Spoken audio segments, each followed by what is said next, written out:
that's where we'll pick up tomorrow.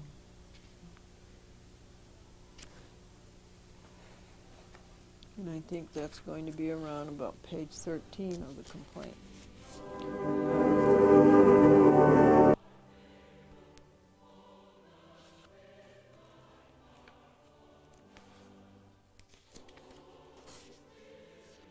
And I'm going to have to stop and tell you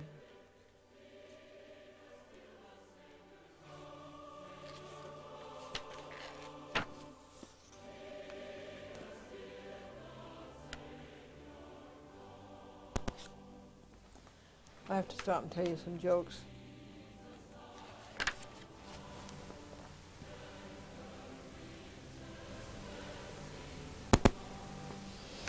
Just a second. How do you make the judge laugh on Monday? How do you make the judge laugh on Monday? You tell him a joke on Friday. And Mary asked the travel agent, how long does it take this train to get to Buffalo? And the travel agent said, just a minute. And Mary said, gee, last time it took 8 hours.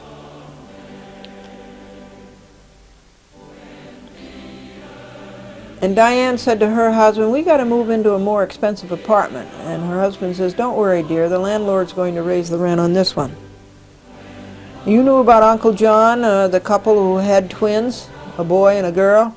And Uncle John was given the honor of naming the twins, so he named the girl Denise, and he named the boy the nephew.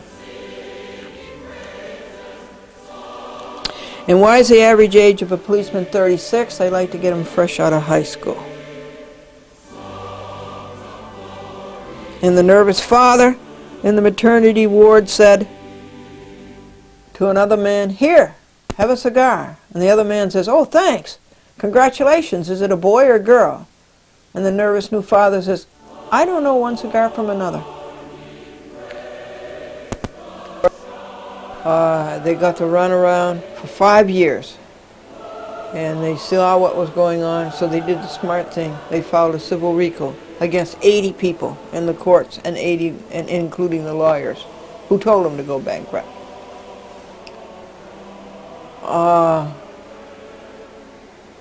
And then a year later they get arrested. See, that's how they do it.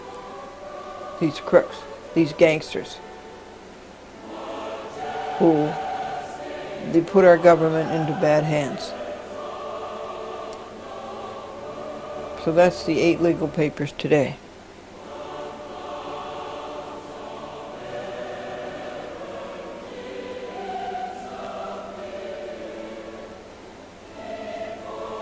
And plus church today, Sunday. And next Sunday is the ushers' dinner. They're going to put on a dinner for the congregation.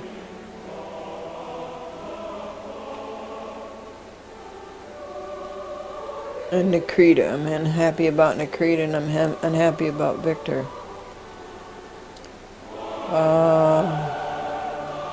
No, I'm happy about Franklin, who fell.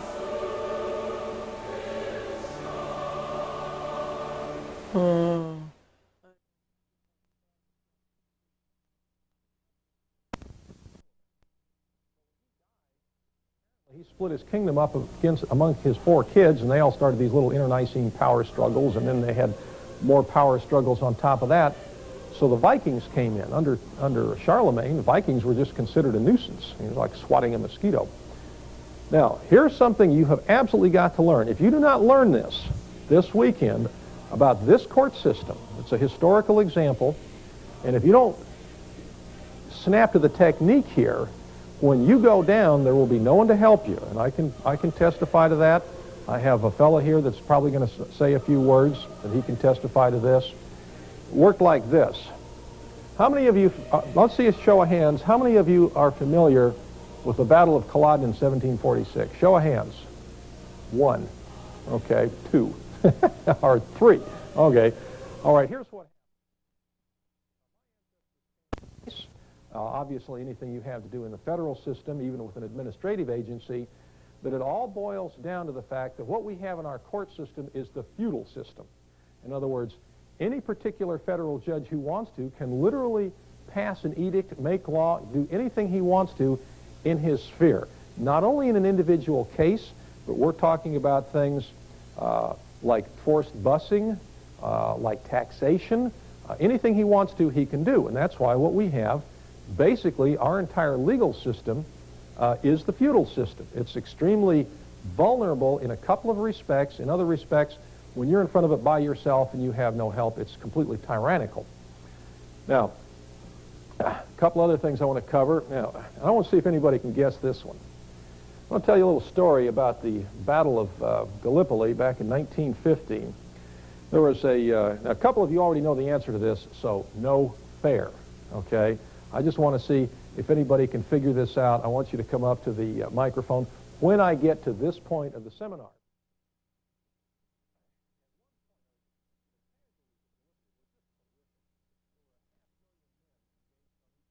But the Vandals made the mistake of fighting from a defensive position, and so they were slaughtered by the Roman army. Not only were they slaughtered on that particular battlefield, it broke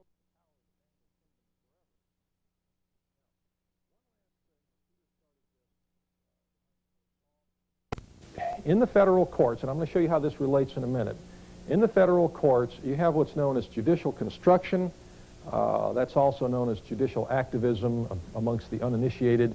Whenever you hear the term judicial construction, what they're actually talking about is judicial construction in which they change the meaning of words, they rewrite statutes. You're going to see how this is done this weekend. You're also going to see how to deal with it. And the end result is that you have a court system that's basically the legal equivalent of a minefield. Now, I want to give you a couple of examples here. How many of you are familiar with this statute here, Title 42, United States Code, Section 1983? 1, 2, 3, 4, about half a dozen, okay? All right, now, for those of you, since there's a whole bunch of you here who haven't been through basic training, 42 is the title of the United States Code. I'm going to be brief on this. United States Code, Section 1983. This is the federal civil rights statute. When somebody squishes your constitutional rights into the mud, you're supposed to be able to deal with this through this statute. Unfortunately, through judicial construction, the federal courts have managed to carve out all sorts of loopholes, all sorts of judicial doctrines, which I will get to here in a minute. Now, this is on a federal civil case. In other words, as Peter pointed out just before we started this, the taping, is that this is the statute that you would use if you had to go through the Rodney King routine. Somebody jerks you out of your car, beats the living stuffing out of you, and then just breaks all the bones in your face, that sort of thing. This is the statute that Rodney King used.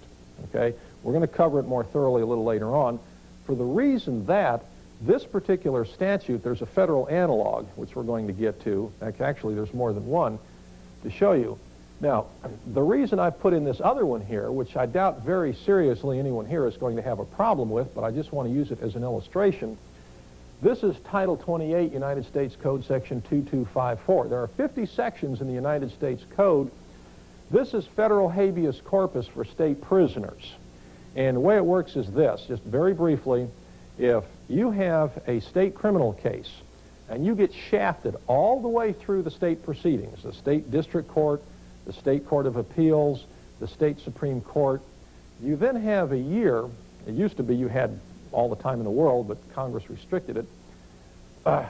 You then have a year to file a petition under this statute showing where your federal constitutional rights were violated in a state court proceeding. And quite often you'll find that the same federal judge who could care less about your constitutional rights in federal court will turn your case upside down if it's a state case that you've eventually gone to federal court with. And there's what's called, this is one of these judicial doctrines you're going to run into, is that you must go through the state proceeding first, because they have what's called the exhaustion requirement. In other words, it's not part of the statute, was never written in by Congress, but the federal judges, and you're going to find most of the time they come up with one of these doctrines, it's to make less work for themselves and evade responsibility. What they will do is they'll say, well, you have to raise your case, not only your case in state court, all the way through the highest state court, but you also have to raise the issue. In other words, if you have what you think are 3 fairly strong issues, and you go all the way through the state proceedings, and all of a sudden you're ready to park this thing in federal court, and you find a 4th one, they'll send the whole thing back on you. All right? This is judicial construction. Now, what you'll find, and you have to be very careful with this when you start any type of litigation in federal court, because some of these judicial doctrines, for example, I'll give you some examples here. All right? I'm just going to give you 3. There's more.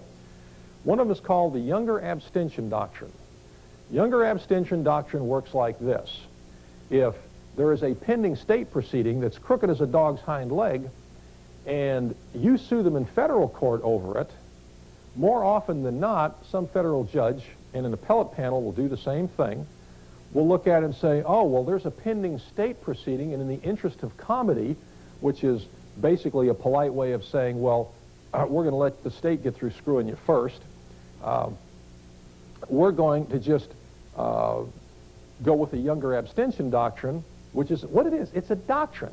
And if you think about it for a minute, these judicial doctrines that they use to evade responsibility, they're a violation of separation of powers. In other words, the judiciary is usurping a function of the legislature. The legislature never came up with this Younger Abstention Doctrine. Basically, these federal judges will look at it and say, oh, less work for us if we just say, well, you got to go through all the state nonsense first, because by the time the state gets through with you, Peter Simpson is a living example of what's wrong with the Younger Abstention Doctrine. Department of Family Services employees kidnapped and molested his daughter in 1991, and it is still in federal court. They finally flamed the state case last year. They said, okay, we give up, we quit, all right?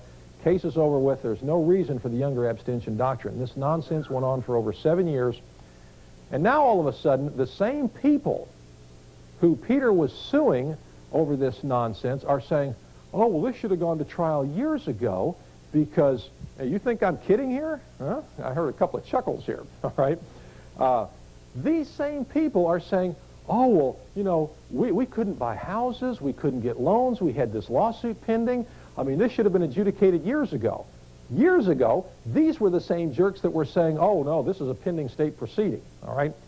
And there's a legal doctrine, and that once in a while I do a good one. It's called judicial estoppel, and you're going to run into this quite often. Something, yeah, good. I see you taking notes. You should on this one, because remember, all this stuff isn't in the book.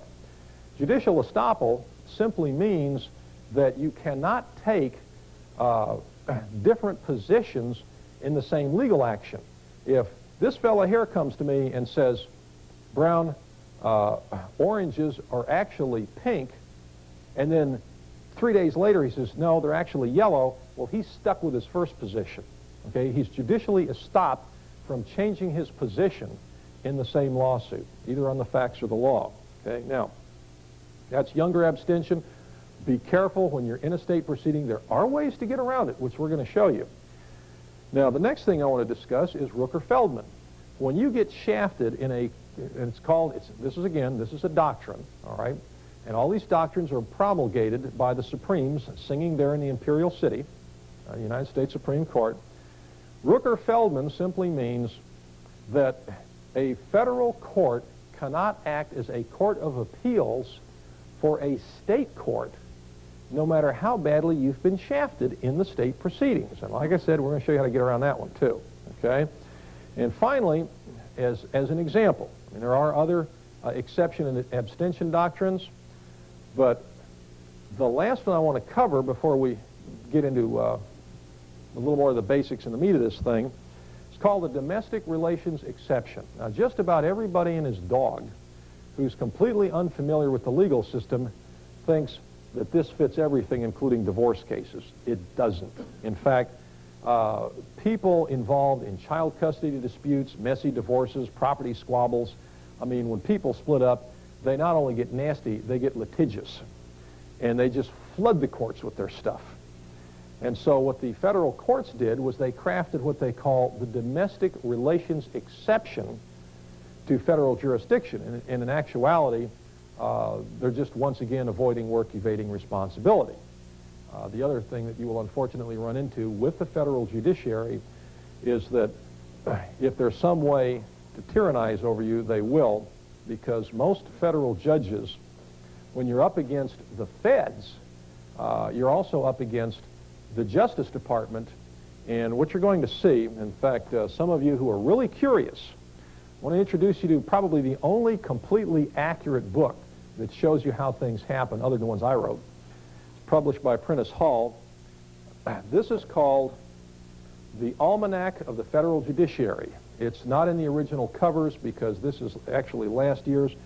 But if you want to know how a federal judge is actually going to rule on your case, or have some idea of who and what you're up against, this book, it's a 2-volume set. One's the black volume, one's a red volume. One is for appellate court judges, the other is for district court judges.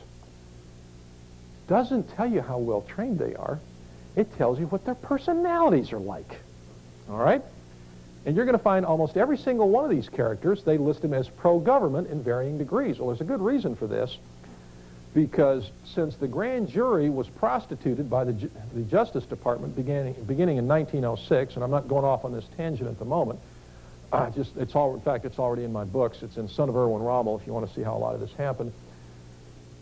But what happens is if a federal judge does what he's supposed to do, like Claiborne in Nevada, Aguilar in California, a member of the Justice Department, a federal prosecutor, will see that he gets indicted. It's real simple. Okay?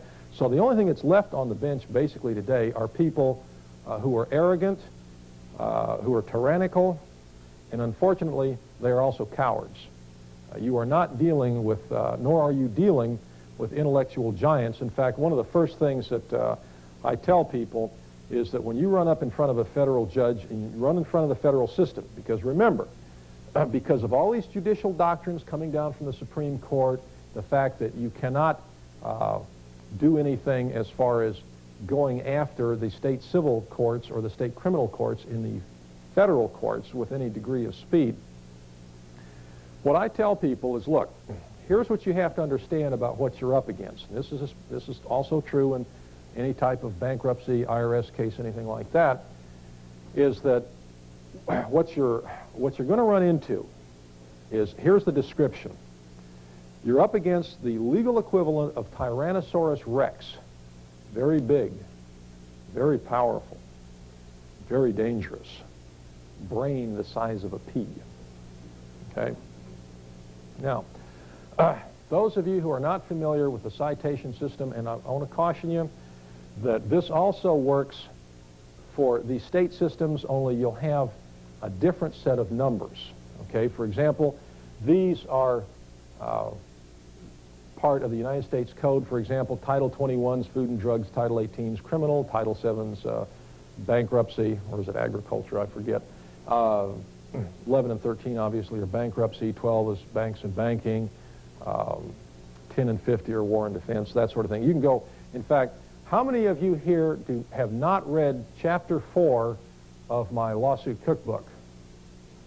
Okay, well, that's something I think you would better pick up before you leave. Peter, would you show them which one the lawsuit cookbook is? Yeah, I wrote this book 19 years ago. It still works. Chapter 4 is mandatory reading, because if you haven't read Chapter 4, you don't know how to shepherdize, you don't know how to read case cites, and it's not that necessary for this weekend, but once you actually get into court, it's absolutely essential. Okay, Peter, that's good on that. Now, just for a quick overview here, we're going to have, let's see,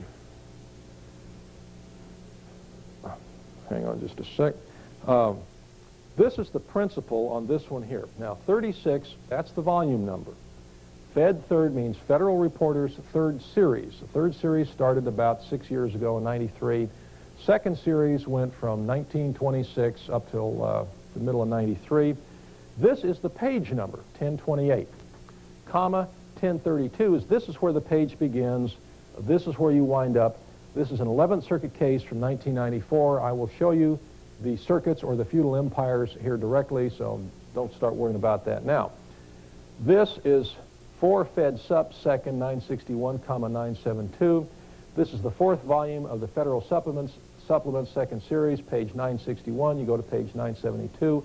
The first series started in 1936. They ran up to volume 999, and they had to start over because then pretty soon you've got this humongous number coming out here that nobody can read or remember. So they start over. This is a Supreme Court case. There are 3 ways to read Supreme Court cases. That's also in the lawsuit cookbook. I'm only going to cover the one at this point. 9-3 Supreme Court 1146. And what some of these cases will hold for you when you look at, and incidentally, these cases are not in your workbook.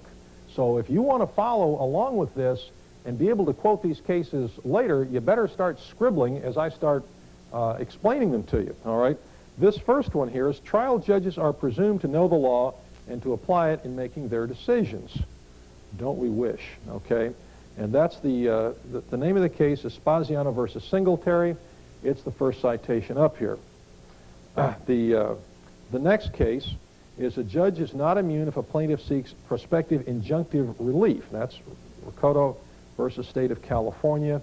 That's this case here, and we'll be explaining the difference between injunctive relief, equitable relief, and actions at law directly. All right. The next case here is, and this is the Supreme Court case, when you allege denial of access to the courts, and basically that's what they're doing to you every chance they get, you must allege an actual injury. In other words, you can't just walk into a court, look around and say, they've denied me access, and walk out and sue somebody. It'll get tossed out in a heartbeat. On the other hand, if a state judge issues an order that you're not allowed to file anything in a state court, then, yeah, you can light them up on this principle here with this statute here, and good chance you might even get away with it. All right?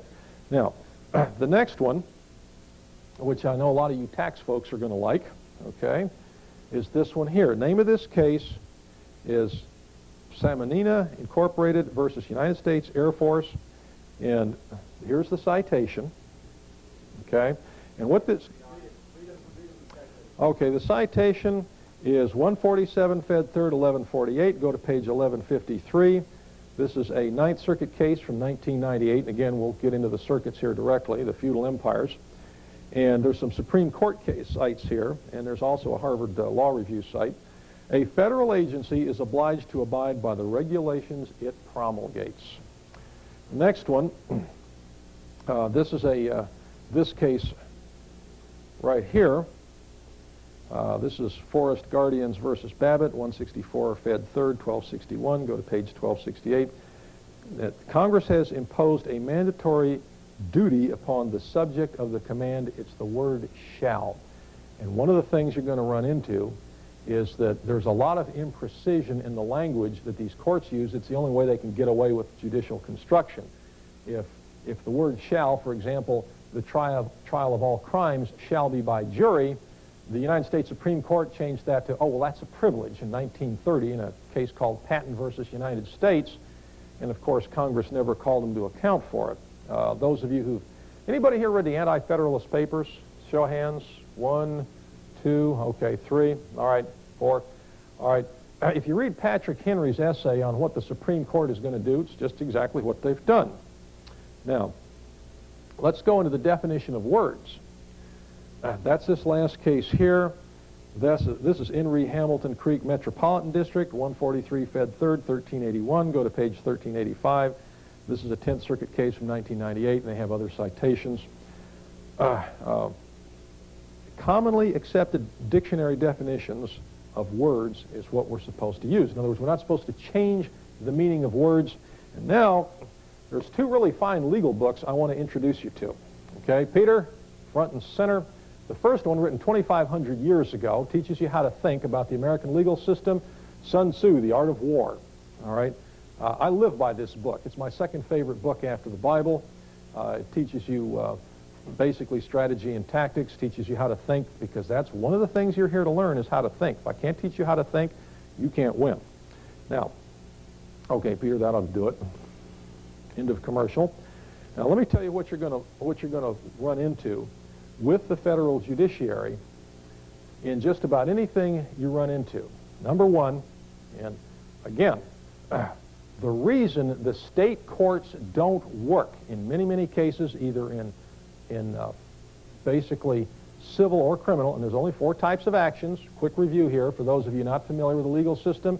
Any given case, once it gets into court with a docket number, it's either state or federal, and it's either civil or criminal. Civil means somebody's trying to take your money, because we basically have a government that operates under a form of land piracy, whether it's forfeitures or taxation or anything else. You don't learn how to fight back, they're going to steal your goodies. Or criminal, in which case the state government or the federal government is trying to lock you up and at the same time take all your goodies also. Okay, I mean, this is, like I said, our legal system has literally degenerated into a form of land piracy. Now, here's one thing, or several things, that you're going to have to learn, and you better learn this well. In fact, this is the tape that you're going to find. You listen to it a few times in the car, and then you actually go to court and you think, geez, this guy Brown was right. I thought he was full of it. All right? But bear in mind, I've been doing this for 25 years. I see people nodding their heads back there like they've already been through the meat grinder. Okay?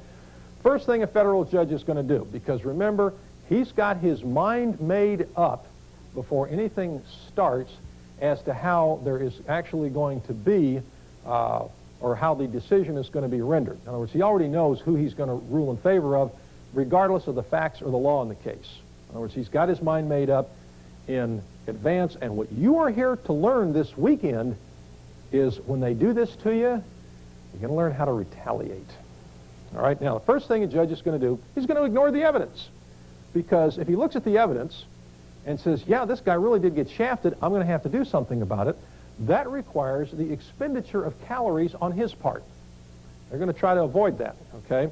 The second thing is that the federal judiciary, and you'll see this all through their published opinions, you'll read all this lofty, high-sounding language about they're here to protect our rights, that the grand jury is not the tool of the prosecutor, that it operates independently of the prosecuting attorney or the judge. You'll hear all these reverential invocations of the Constitution and the Bill of Rights. And what this comes under is they'll say one thing, but they'll do another. In fact, I'm going to prove to you this weekend that the First Amendment is about to go down in flames if I don't get reinforcements real quick. Okay? Now, the next thing, and this is something we just discovered a couple of years ago, and I'm not the one who discovered this. A lady that I trained down in Florida named Peggy Daddick, she's been in the business about, 6 years now. She's the most feared pro se litigant in the state of Florida. The last time she was in the 4th District Court of Appeals in Florida, the woman that she beat had written a book on how to win appeals in Florida. Peggy also won one in the 3rd Circuit Court of Appeals in Philadelphia, which is really unusual for a pro se litigant. And she's the one who tipped me off on this. I thought, my God, no wonder that we're losing cases we should be winning. Because she was up in front of the appellate court, and about 2 minutes into this hearing, these attorneys from Travelers Insurance Company are telling these 3 judges all this crap, and they're buying it. And it took Peggy about 2 minutes to realize, wait a minute, these characters haven't read anything I've submitted. They actually don't read what you put in front of them. And I'm going to show you how to deal with that also. And when you're up against people who've made up their minds in advance, who don't read and won't work, you can see exactly how things are going to turn out, okay? Now, there's one thing I got to caution you on here, and I want you to take this one, and I want you to tattoo it on your left wrist, and it's this. In federal court, when you have a problem and you know you're going to get tanked by a district court judge, in many, many cases, the district court judge will have a magistrate underneath him. I believe that's Title 28, Section 636. Any of you want to look it up, because, again, Title 28 is judiciary and judicial procedure. The magistrate will make a report and recommendation. For pro se litigants, it's a trap, because what will happen is if you don't respond to that report and recommendation, then you're not supposed to be allowed to raise any of the issues that you didn't respond to where the magistrate was incorrect in the appeals court. So again, you've got normally 10 days from the time a magistrate makes a report and recommendation to tear it to shreds. And one of the little stunts they'll pull, this happened to a fellow named Ed Godelli Sr. in Philadelphia. He was here at our last seminar 2 years and 1 month ago, is that what will wind up happening is what they did to him was, I mean, we had these people. We had them on a grand jury issue, the magistrate or his clerk never mailed a copy of his report and recommendation to Godelli. So what wound up happening was Godelli, of course, didn't respond in 10 days because he didn't know anything about it. So what you're going to have to do here, and this is one of the tricks that I teach in the lawsuit cookbook, is that every week, once a week, you either call or go down and you pull the file open and you look and see what's in there that they supposedly sent to you and you never got. It's a favorite trick of lawyers, both government attorneys and private attorneys. In fact, I think I'm going to have Justin Garriott come up here and say a few words in the beginning of the next set, and he's going to explain how that works in a particular case of his, because when you have a motion filed and there's a certificate of service, which basically is just a document saying I mailed it to this guy, and they didn't mail it to you, and all of a sudden you've been ruled against and you don't know why, it's because they snookered you. I had an attorney do this to me 7 times in a row in California years ago. I could never figure out how I was responding to all his motions because he wasn't mailing them to me. Well, it was real simple. Every Friday I was just going out and saying, here, pull this file. Okay, that's what he's done. Xerox it. Back I went, and that was the end of it. Okay? I mean, you're basically dealing with members of the legal section, or members of the legal profession, okay? You're dealing with a profession known for dishonesty, and I got to tell you, they're good at it. And so if you figure no matter what rotten, underhanded trick there is, they're going to pull on you, they probably are. Just be prepared for it. If you know they're little tricks, like I said, they're not very intelligent, and the higher they go, the dumber they get, until you get all the way up to Harry Blackmun in Roe versus Wade, the dumbest of them all. Test, test. Oh, there it is. And we are going to take a short break. We are the Erwin Rommel School of Law.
Our next speaker is Justin Garriott. Justin is Erwin Rommel's latest associate. He's from Indianapolis, Indiana.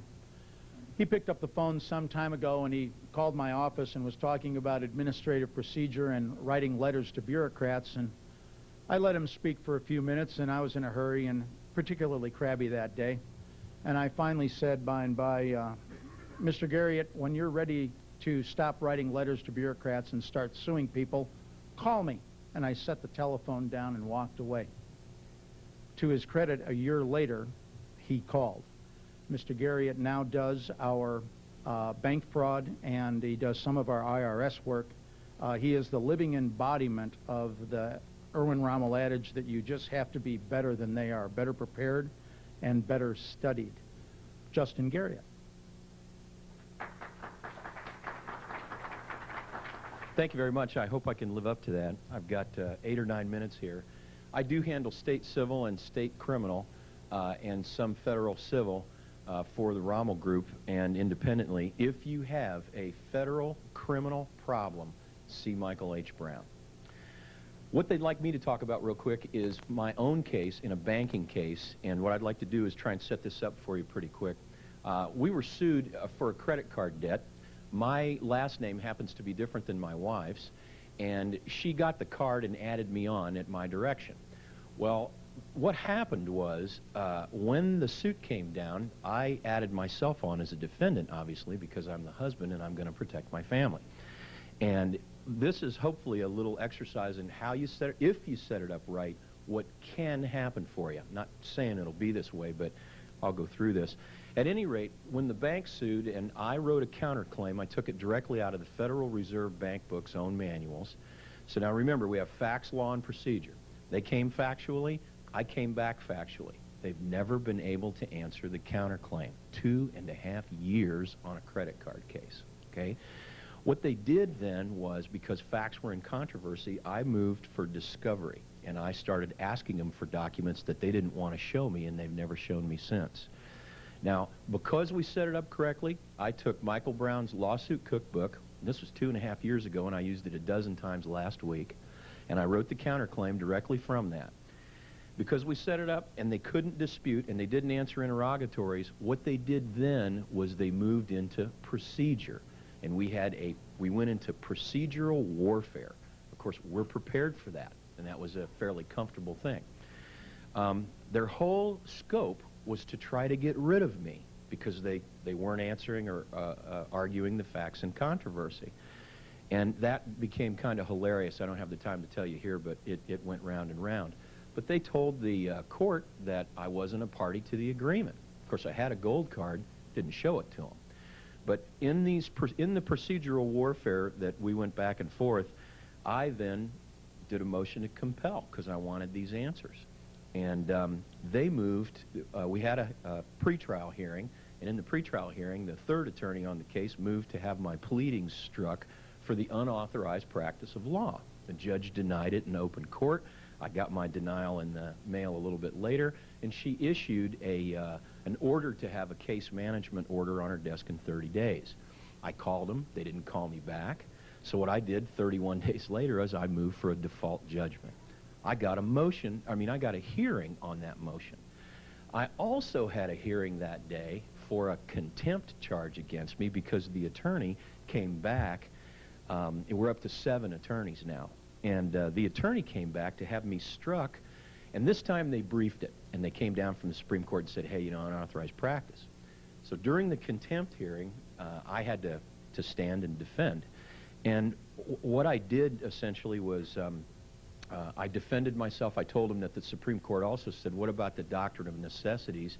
In other words, in our state, a spouse is liable for the debts of the spouse, secondarily. So I'm protecting myself. The contempt hearing went away, and we moved into the default hearing. And in the beginning, the judge said, you got quite a ways to go for default, Mr. Garriott. And I asked her, how would dilatory, deceptive, and fraudulent practices do? First of all, the bank said that, or the plaintiff has said that I'm not a party to the case. I waited 1 year and 8 months to take this card out and lay it down. Everything changed. Then I said, they claim they've answered my counterclaim, but they haven't, because it says that there's an Exhibit A attached. I don't have it, Your Honor. Do you? And she looked through the court file and said, no, I don't. So she looked at the plaintiff's attorney and said, counsel, you have the master file there. Well, she couldn't come up with it. And then she discovered she'd been sent in by this guy to fall on her sword. Further, I showed the judge that they hadn't answered the interrogatories either. So what happens is this got down to what Peter would like me to tell you. We've got a judge playing it straight, which is pretty rare. And what she did after she saw all this was she said, look, counsel, I have grave reservations. As I look through this docket, I do not see certificates of service from you guys to this man. I have grave reservations when you tell me that he's not party to an agreement. He lays down a gold card. And I have grave reservations about you with this Exhibit A that does not seem to be here. Now, this is what I want. I want this taken in mediation. I do not want this going to a jury trial. And I spoke up and said, excuse me, Your Honor, we require a jury trial because it's the only way we're going to get justice. You see, when I put an Indiana jury there who will be debtors, and we show them that basically what they've done is gotten involved not in a loan, but they've exchanged something of substance, a promissory note, to receive a bank liability, a bookkeeping entry, and we show them that the cost and the risk in the note is then shifted off the bank, that the jury member would have funded their own loan and they're paying themselves back, but if they fall down on the note that the bank can take their property, take them to court, take their wages. I don't believe they're going to like that, Judge. And the judge looked at the attorney and said, if I have to fill those seats, counsel, which will be really expensive, I expect you to come prepared so we don't have another huge waste of time. And that's where we are right now. Now, what these guys did, facts, law, procedure, they went facts, procedure, fraud. So now when we go into the settle-up meeting with the mediator, we'll discuss whatever it is they want on the credit card, and then I'll turn over the lawsuit against the attorney, his firm, and the firm that hired them out of Chicago, and I'll sue them in state court, and then we'll trade off the balance. And that's what we hope to be able to do for any of you. Thank you.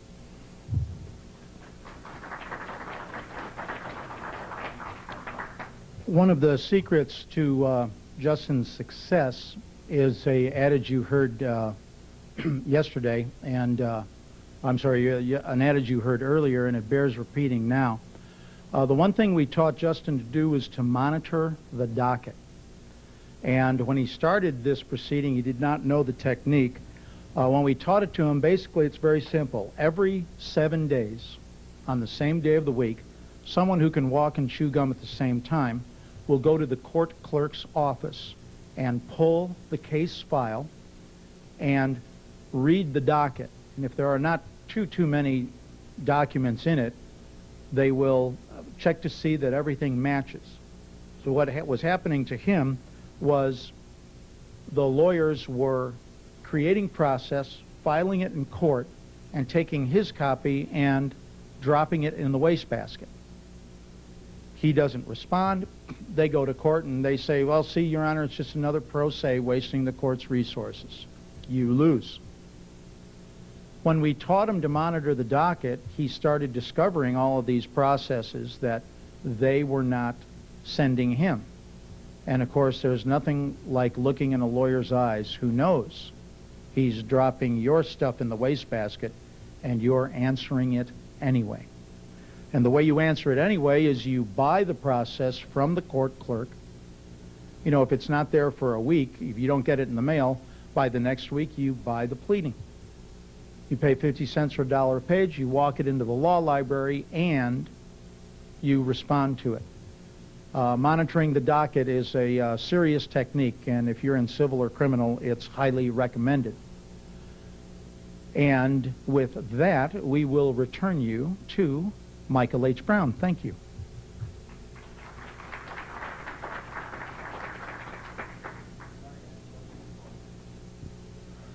Okay, now, before we go any further, since there are so many newcomers here, what he was referring to is the rules of civil procedure. And let me just take a real quick detour here for just a couple of minutes to explain that in any case, civil or criminal, you'll have what are called either the rules of civil procedure or the rules of criminal procedure. Here's the Federal Criminal Code and rules, which I will introduce you to. And here is the Federal Rules of Civil Procedure, which you in some part will get introduced to here. We don't have time to cover this. This is how the game is played. Any given case, you have facts, law, and procedure. Facts are what happened. The law is the statutes enacted by the legislature, and the procedure is how you play the game. It's very simple, just like a chessboard. Chessboard's the facts. Pieces are the law. Procedure is how you move them. How you move them quite often determines whether you win or lose. Any of you who have any questions on civil or criminal procedure or anything like that, you know the drill. You come up here towards the end of this set. I'm going to be asking for questions. For any of you who want to come up here who are a little fuzzy as to how this works. Unfortunately, more of you should have been through basic training, but I think when you find that you go back and review the materials, it won't be that complicated. Obviously, a lot of you need the lawsuit cookbook. A lot of you should be getting the basic training seminar, and like Peter said, he'll give you a hell of a discount because you're going through a special forces school this weekend. Now, let me get into your manual here, and you'll notice my manual is thicker than your manual, and the reason that is because mine is one-sided. It's easier for me to work with. What I'm going to do is I'm going to give you a couple of thoughts here. I'm going to review what we're going to be covering. It's going to be fairly intensive. And then we're going to get right into the meat of things, right down into the circuit courts of appeals and things like that. All right, now I want to give you a quote, and this is something that you might want to remember when you're going after these people, because RICO is a weapon. You know, law book is a weapon, just as 200 years ago, so is a flintlock. And if you'll notice, these days, most of the time, when you're plundered or you suffer an injustice, it's not at the hands of somebody with a blunderbuss, it's at the hands of an attorney. And that includes the attorneys in the ugly black dresses that are basically ruining everybody's lives. This quote here, it's from a First Circuit case. I'm not going to repeat the citation because it's right there in front of you, but I do want you to think about this as you're driving along and listening to the audio tapes of this seminar. Civil RICO is an unusually potent weapon, the litigation equivalent of a thermonuclear device. And I thought that was an exaggeration, but we've had some not too bad luck with it, so we'll show you how that works. Let me give you a quote out of the Bible. For we wrestle not against flesh and blood, but against principalities, against powers, against the rulers of the darkness of this world, against spiritual wickedness in high places. And one of the translations, which you'll see underneath here from the Strong's Analytical Concordance, is one of the translations of the word principalities is magistrate. Now, the table of contents we're obviously going to skip. Let me give you the outline here of what we're going to cover. Peter Simpson gave you his phone number right underneath that. Is versus law. The computer may do for the pro se litigant what gunpowder did for the peasant. If you'll recall, up until the invention of gunpowder, the aristocracy just trampled everybody underfoot because they had armor and weapons and things like that. And, you know, here's some poor peasant with a hoe. He's no match for a guy with a full suit of armor and a sword and a shield and a lance and that sort of thing. Until the invention of gunpowder, both in the Far East and in Europe in the 16th century, there was a battle fought in Japan in which the samurai were just mowed down by peasants with matchlock firearms. Well, again, I think when you get into it, you're going to find that the computer is the legal equivalent of the musket. In other words, you can do all sorts of things with a computer you couldn't normally do in a law library. Now, my better half here, Diane, taught me how to use a computer a number of years ago, and what used to take me anywhere from 3 days to 3 weeks in a law library to dig up, I could literally get down to in a matter of minutes. Now, this computer service that we use, Versus Law, we're very fond of it because they're only $8 a month. I mean, you can't get, there's no better bargain on the face of the planet as far as the legal system, and you can literally log on and find out anything you want. A lot of the material you're going to see here this weekend, basically, we cobbled up on the computer. One of the things it's really good for is showing where the court system is contradicting itself, because you can put in something like the word militia, and you'll find that the definition of the word changes like a chameleon, literally from court case to court case. We'll show you how that works too. Now, Peggy Daddick, there's a phone number here, area code 561-790-7734, for computer searches on judges. In other words, if you want to see how many times your judge has been reversed and for what, or for how these people disport themselves, trampling the rights of the peasants and that sort of thing. Her computer searches are just jam up. You'll see how that works a little later on. The federal judicial circuits, now if you'll go to the first part of Section 2, you're going to see these are the federal judicial circuits. Now what these circuits will show you is what theater of operations you have to contend with, because remember what I pointed out earlier about the fact that we literally have the feudal system in the United States. And what you're going to find once you get into the Federal Circuit Court of Appeals decisions, we're in what's known as the Fourth Circuit right now. That's the Virginias, the Carolinas, and Maryland. There are 5 states that comprise the Fourth Circuit. And the way they do things in the Fourth Circuit is not necessarily the way they do them in the Ninth Circuit. And you'll see these heavy black lines will show you which circuit you're in. If you don't know which circuit you're in, because that's the law you have to apply, then you simply look at the map here at the beginning of Section 2 and say, okay, I'm from Indiana, I'm in the 7th Circuit, or circus as we like to call them. All right?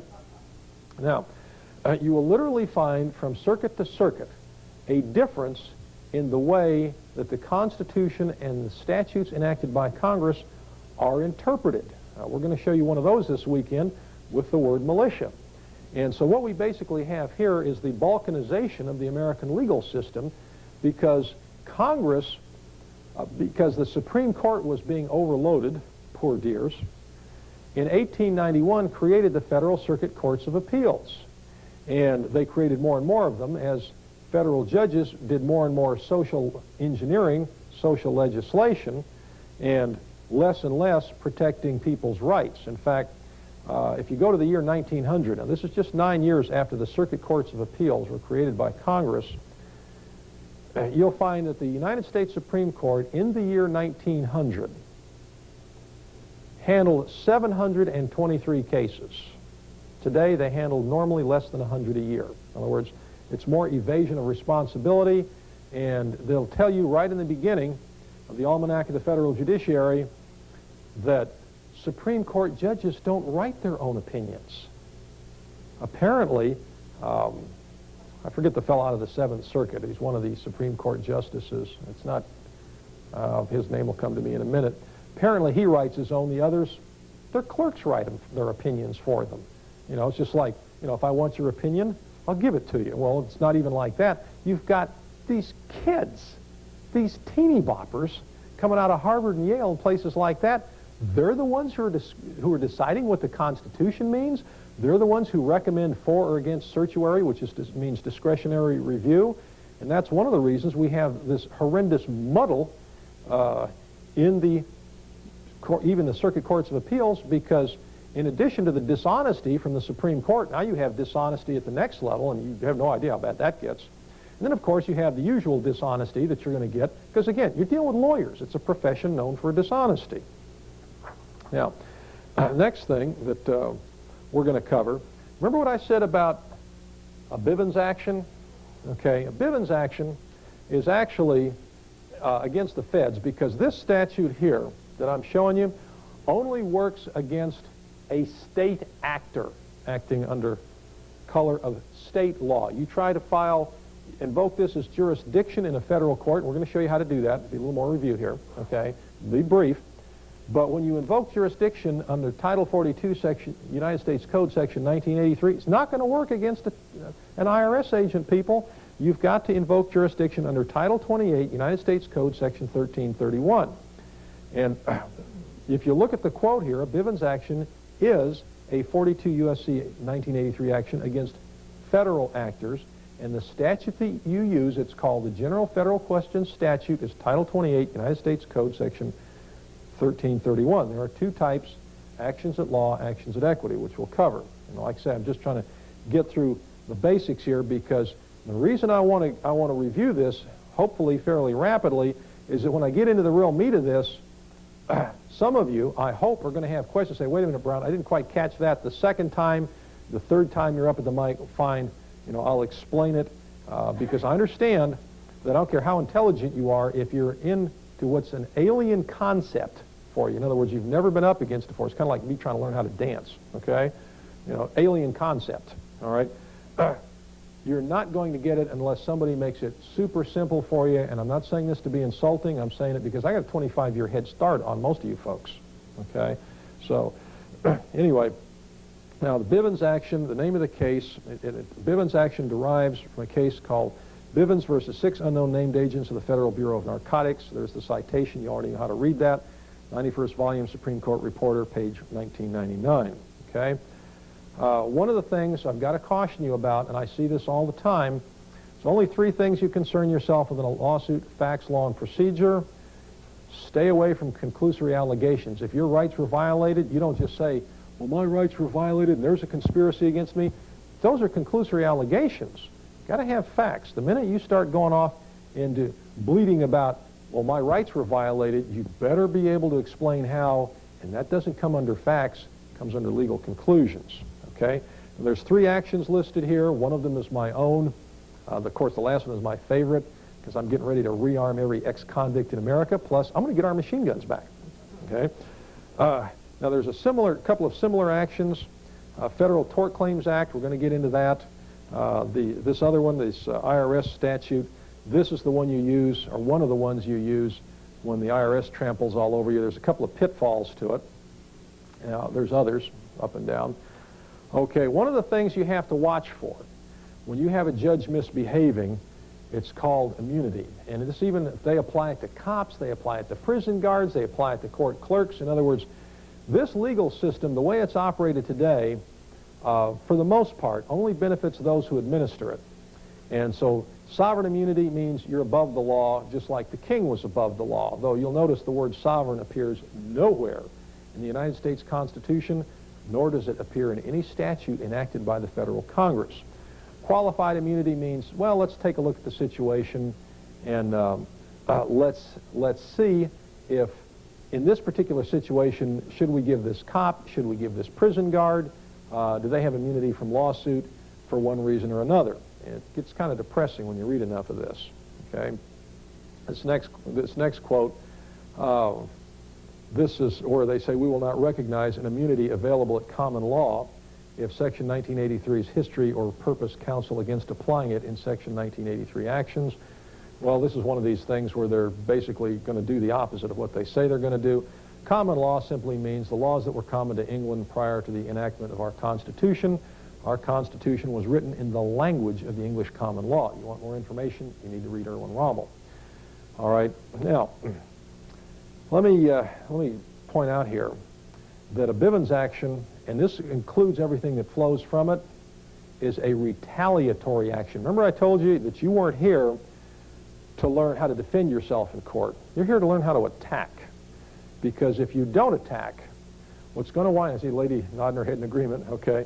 If you don't learn to attack, you cannot win. Remember what I pointed out about General Winfield Scott and that battle that took place 15 centuries ago? You will learn every single time when you fight from a defensive position, you give your opponent control of the battlefield. And as we say here at Erwin Rommel, the courtroom is a battlefield. Now, we're going to start with the original Webster Bivens story. Here's what happened with this guy. This guy's minding his own business, lives in Brooklyn, and all of a sudden there's like a whole bunch of Bureau of Narcotics and Dangerous Drugs. They no longer exist. They were replaced with the DEA about a year or two later. But these government gun-toting bureaucrats smashed in his door, threw him down on his face, threatened his wife and kids, handcuffed him, slapped him around, took him downtown, booked him, mugged him, fingerprinted him, strip-searched him, the whole bit. I mean, they treated him like a piece of meat. So Webster Bivens turned around and filed a lawsuit. I mean, this guy obviously had a case. I mean, everybody today recognizes that. This was in 1965. 30 years ago, when an IRS agent or an FBI agent or somebody like that did something like that to you, you didn't have any recourse. And for some strange reasons, which we'll get into a little later here. But Webster Bivens lost his case in the federal district court. He sued these people. The court says, no, you know, these people have immunity. You can't touch them, so forth and so on. So he took it to the Second Circuit Court of Appeals. You look at your map, you'll see where the Second Circuit is. It's New York, Connecticut, and I don't know, maybe these other little jerkwater states. But Webster, well, I mean, they're all Yankees, we expect. Okay. Anyway, the upshot of this is he finally gets the United States Supreme Court. And the United States Supreme Court reverses and sends it back down, where he eventually gets a jury trial like 6 or 7 years later. But they reversed it for the wrong reason. And you'll see how that works here, but I'll give it to you just a little bit because I don't want to keep you in suspense. The Supreme Court says, well, you can look at Title 28, Section 1331. That's the General Federal Question Statute. You can do it under that. They never mentioned the due process of law clause of the United States Constitution, either in the 5th or 14th Amendments. The 14th Amendment was passed specifically so people would have relief for nonsense like this at the state level, and the 5th Amendment was enacted even by Supreme Court decision. You go all the way back to Barron versus Baltimore in 1835, bad case, by the way.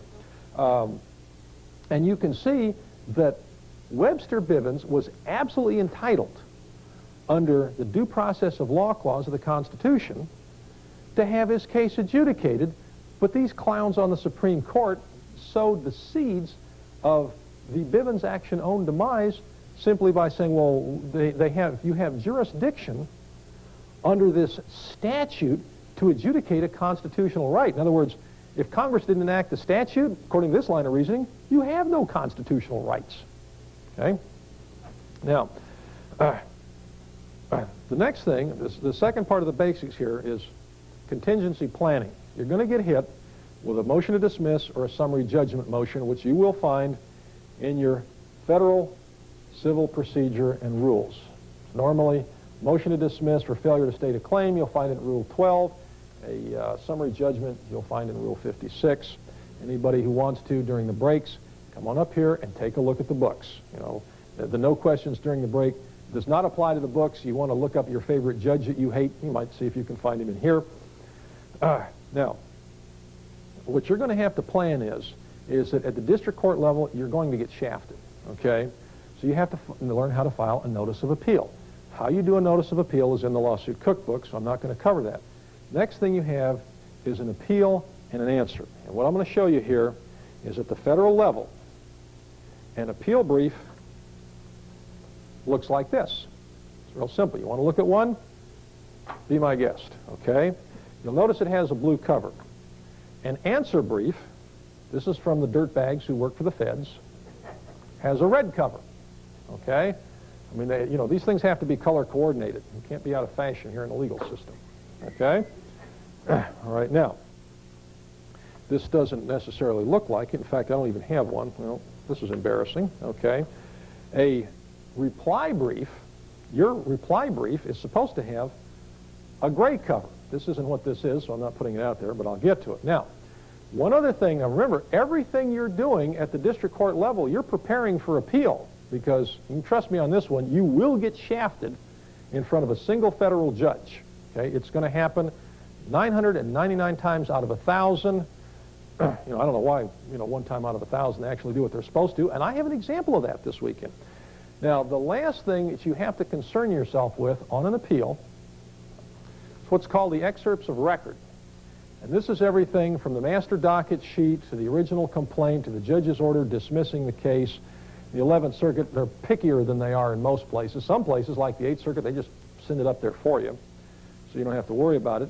But any of you who are in the 11th Circuit, look at your map. You can see where the 11th Circuit is. This is how you do the excerpts of record. And unfortunately, in their Rules of Court Handbook, now I'm going to caution you something else here, because I've got so many basic people here who haven't been through basic training, is that in a district court, you not only have the normal rules of civil procedure, but you will also have a local rules handbook. You better get one, okay, federal or state.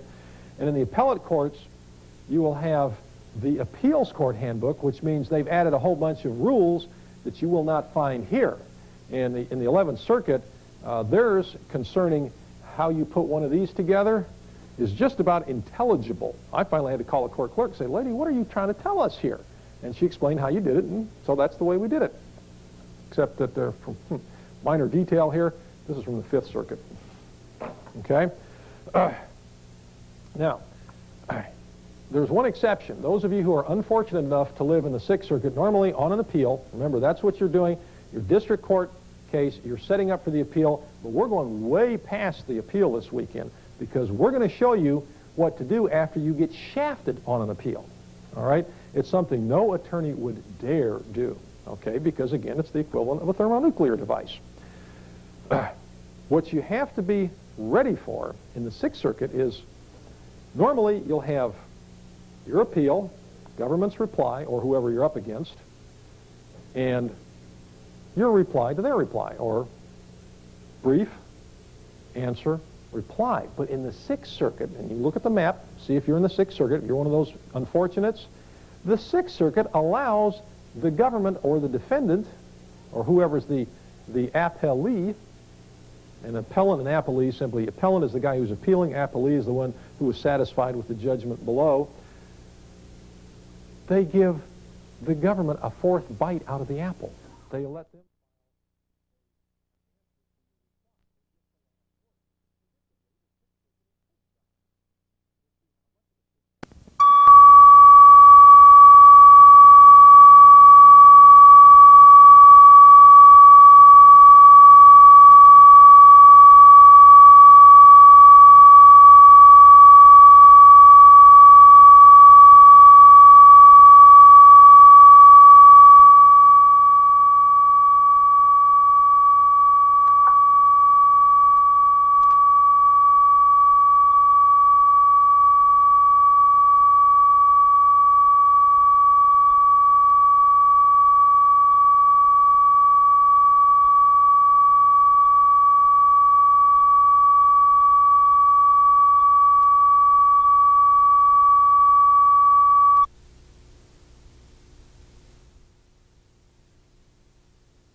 Videotaping, folks.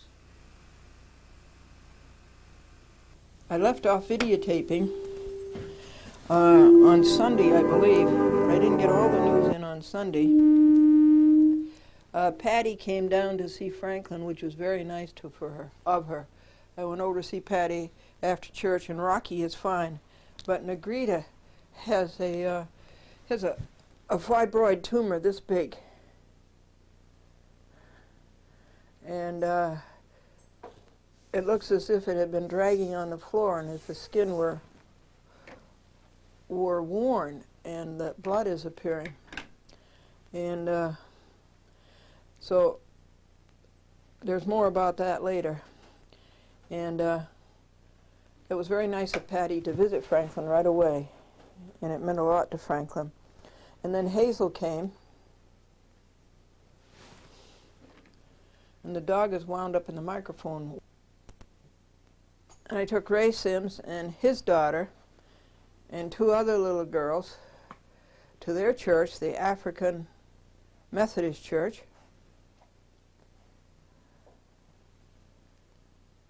I went to our church, Christ United Methodist Church, and I took Rusty for a walk. And I went over to see Patty, as I told you. And Rusty is okay. And Patty left everything to come down and see Franklin, because Franklin can't walk. 7 falls. And then Hazel came. She was so good. Hazel works in Greenwich, and she doesn't have any time to herself, but she comes down and spends 2 or 3 hours with Franklin and brings him St. Patrick's Day cookies.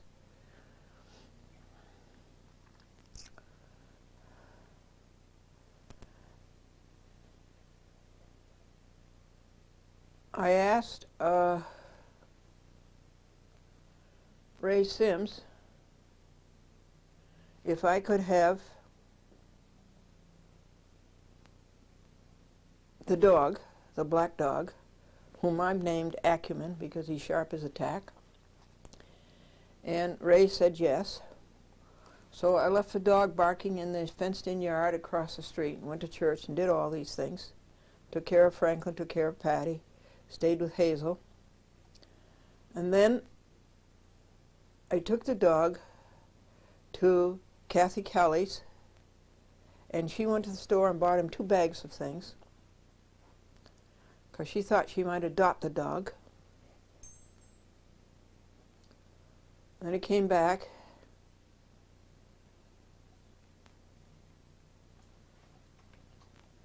and I don't know whether I had time to do legal papers or not, but I believe I did refile. I'm refiling these lawsuits that were never adjudicated on their merits.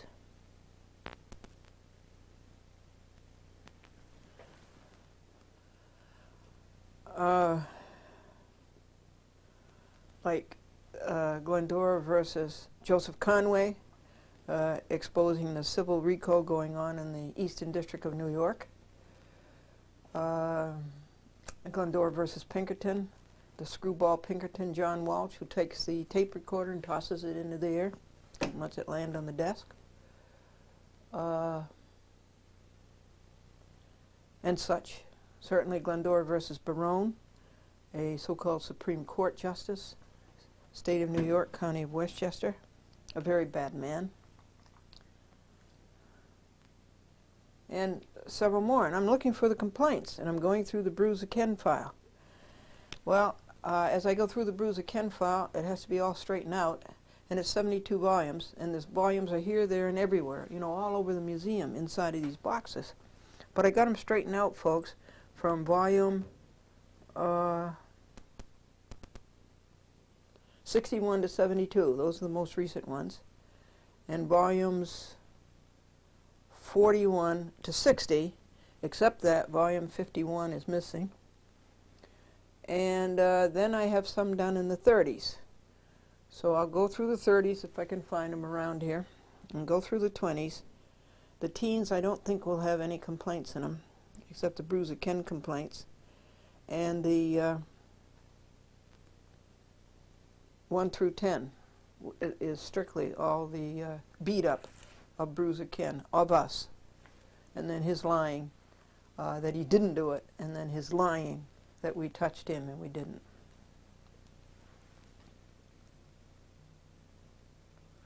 And then I called about Victor. And Louis Stern went all the way up to Valhalla to see Victor. The visiting hours are so queer. They're something like 12 to 1:30 and then 3:30 to 5. And so he had to sit out in the cold for 3/4 of an hour. Then he went in and tried to see Victor again. And then the guards looked it up on the computer and says, no, you can't see Victor. He's had 2 visitors already this week. He's allowed only 2 visitors a week. Well, that's one thing. But 2, why didn't they tell him? And 3, when does their week begin? It was a Sunday. So that was terribly frustrating. But there is $150 in Victor's account, and his income tax return check for $480 is being held up as property. I think that's crooked, and I think it's a gross violation of rights. So comes Monday. The chores got done Monday.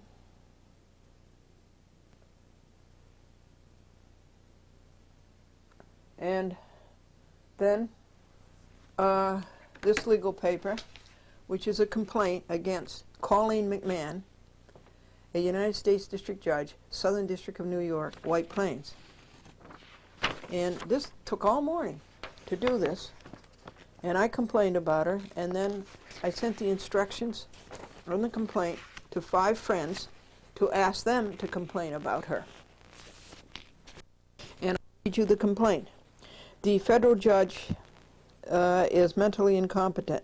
This federal judge, Colleen McMahon, simply does not have the intelligence nor the attributes of character necessary for the just adjudication of civil or criminal cases in our nation's federal courts. The authors of the Constitution intended that instrument, particularly the Bill of Rights, to be a protection for our citizens and for those within our borders from the government. That government, with the likes of the federal judge on the bench, is headed for disaster. Again, the federal judge is Colleen McMahon. Here is a quote. Mr. McCune, what is free government? In its last analysis, it is the intelligent and impartial administration of justice. It is public justice that holds the Union together. It is to the courts that we look for the protection of our lives, liberty, reputation, and rights of property. The people have a greater concern in the judicial branch of the government than in any other. It is to the courts that the people look to protect them in their rights against the nation or the world. The courts deal with the people in every relation of life from the day they enter the world and direct the affairs of their estates and guide their hands after death in the distribution of their property. Is this not so? Yes, it is so. And what have I been telling you all along? You don't have any courts. Your courts have been stolen. Gangsters have stolen your courts. This came from the Congressional Record, June 3rd, 1930, volume 72, page 9988. In the hands of Colleen McMahon, there is no protection for the rights of the individual. This judge suffers from the maladies of ignorance, arrogance, and laziness, coupled with a total disregard for her oath to uphold the Constitution and her utter disregard for the rights of American citizens. Colleen McMahon. There are several ways to ensure injustice in deciding a case. This judge appears to be well acquainted with all of them. Those methods of ensuring an unjust result are as follows. 1. This judge does not bother to read the facts in the law concerning the case put in front of her, with the exception of mindlessly adopting the government's position, the path of least resistance. Who's the government? Well, they aren't the government, okay? They're the anti-government. You know that gang, the U.S. attorneys. Occasionally, when the judge does bother to read the entire case and is obligated to adjudicate fairly, she does not address the issues raised.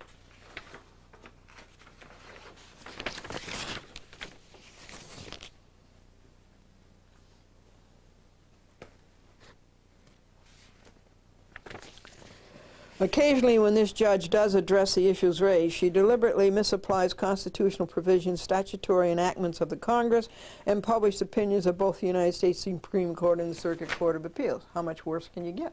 What else is there to disobey? That deliberate misapplication of the proper legal standard is designated to either, quote, maintain the status quo, unquote, at the expense of the rights of the individual, curry favor with an increasingly oppressive government, or redound to the personal advantage or enrichment of this judge. Now, there's nothing wrong with our government. There's nothing wrong with our system. What is wrong is that it's been taken over by gangsters. And you mustn't let that happen. You've got to get the government back and give it to good people. So that's page 2 of the complaint. Here's page 3. And here's page 4. And here's page 5. The consequences of allowing Colleen McMahon to remain on the bench are, at the very least, simply more public disdain for the federal judiciary. We must guard against disdain for the judicial system. As Madison reminds us, if the Constitution is to endure, it must from age to age retain the veneration which time bestows. James Madison, The Federalist, number 49. Colleen McMahon treats those who are not part of the judicial machinery as lesser breeds without the law. Thomas Jefferson tried to warn us about the consequences of allowing judges better than this one to remain on the bench. Said Jefferson, I do not charge the judges with willful and ill-intentioned error, but honest error must be arrested where its toleration leads to public ruin. As for the safety of society, we commit honest maniacs to Bedlam, and no judges should be withdrawn from their bench whose erroneous biases are leading us to dissolution. It may, indeed, injure them in fame or in fortune, but it saves the Republic, which is the first and supreme law.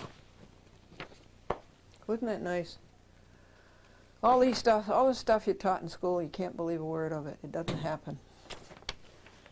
Thomas Jefferson autobiography. This judge must be impeached. Copy to the administration for the office of the United States District Courts, or the United States Courts. A copy to the Judiciary Committee. Copy of the Senate, and copy to the Judiciary Committee of the House. And that took 9.5 hours, folks, and it cost $16. Print it and post it.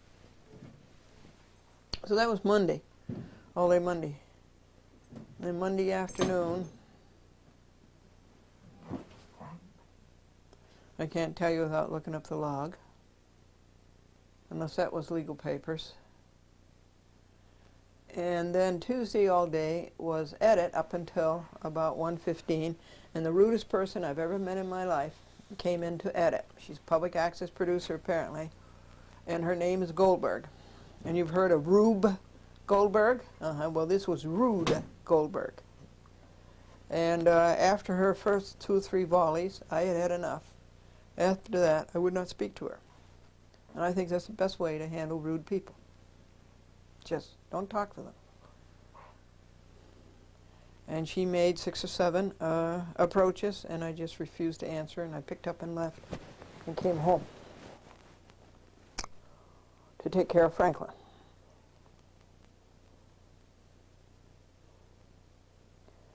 Monday afternoon at 3:45, I went and I picked up Acumen, because Kathy Kelly, she gives me joy that she's found Acumen. She gives me disappointment that Acumen has escaped.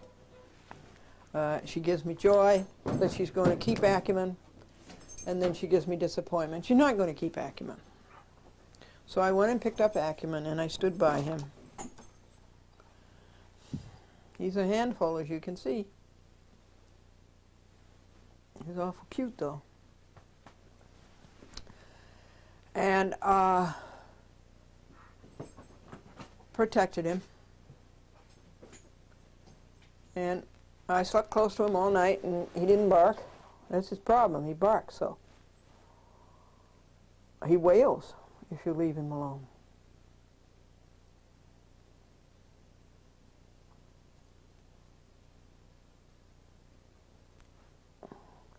So Tuesday I took Acumen with me to Lynbrook, and we drove home together.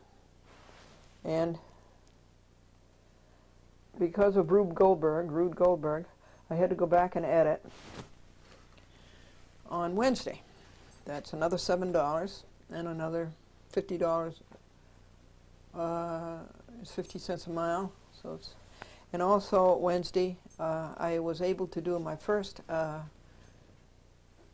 Michael Brown lesson to you on how to file your own lawsuit and how to fight back these dirty judges.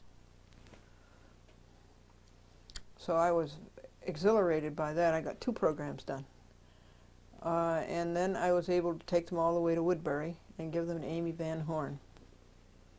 And she's a great heroine. And I looked at the least access file, and I looked at the public access file. And I met a woman named Muriel who wanted to know right away who was that little black dog I was out walking in the rain. It's rained steadily for 2 days now. Nice, it makes the grass green, but it certainly makes you wet.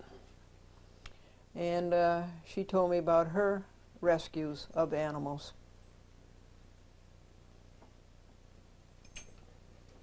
Which I think is wonderful. Come over here where people can see you. Over here. So people can see your handsome ears. Yeah, right over here. Put your paws up here. There he is. There he is. He's a cutie pie. Oh, he's a cutie pie. Somebody's going to be very lucky who gets this dog, because this dog is so devoted to his person. He won't do anything but stay right by his person's side. Do not chew the microphone cord. Okay, that's enough. That's enough. Stop it. I think he's telling me he's hungry. He wants to eat me. Then I went to Rainbow Sales, and they broke the law right in front of my eyes. The law from the FCC, the mandate is that the public inspection file on political sponsorships must be available for the public to see from 9 to 5. And they come out and say, well, who-and-so isn't here, and they're not there. No, I can't find anybody in. It doesn't matter whether anybody's in or not.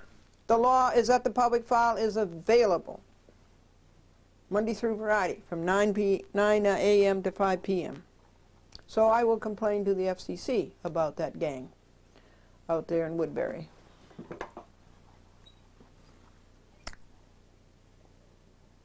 And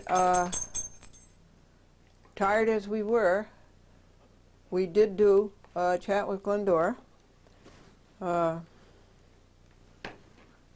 We only had 6 done Tuesday night, 6 editions, but we labeled those and calendared, put them on the calendar, and wrapped them, ready to mail. And Wednesday when we came home, we did the rest of them. And Thursday this morning, I took them in the pouring rain to the post office to go to the various places. And I took Acumen with me. Oh, here's what Acumen did Wednesday. He ruined the interior of Franklin's 1993 Lincoln. He pulled down the headliner. He chewed a big hole in the upholstery, the rear seat, the passenger side. Boy, did I hate to tell Franklin that. Isn't that awful? That's hundreds and hundreds of dollars worth of damage, and hours and hours and hours getting it over there and getting it fixed by Mr. Ackerman. Ackerman. And this morning in the pouring rain, there's so much to turn off. First you turn off the lights, and then you turn off the windshield wipers, then you turn off the heater. Then Acumen starts getting out of the car, and so I have to shut the door fast, and I forgot to turn off the motor and lock the car. Now how do you get into a Lincoln? Because the clapper won't work. That won't work. The key in the door, it won't let you turn it.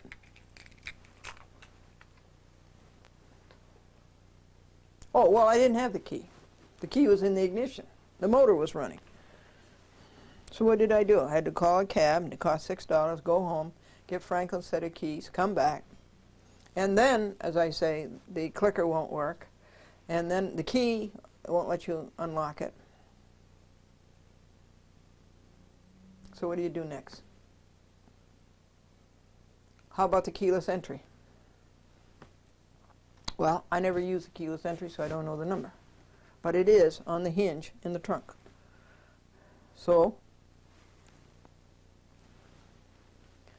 and on a Lincoln, it's very, very hard to open the trunk with a key, because you've got the Lincoln's insignia here, and then there's another deterrent.